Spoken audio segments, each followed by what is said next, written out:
কিন্তু বিরিয়ানি দেখুন প্লেটিং হচ্ছে দেখুন, এই গেল কিন্তু বিরিয়ানি। দা শুনেছে, এই গেল আলু, এবার যাবে রাইস, এখন পুড়ে উড়ে যাবে রাইস। দাদা থাকবি না, দেখুন এবার যাবে কিন্তু পার্সেল গেল, এবার যাবে প্লেটিং।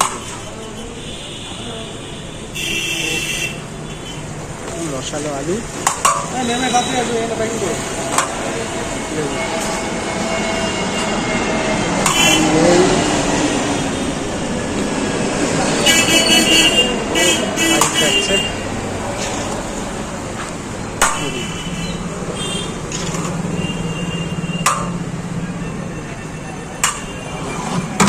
খাবার দুটো দিয়া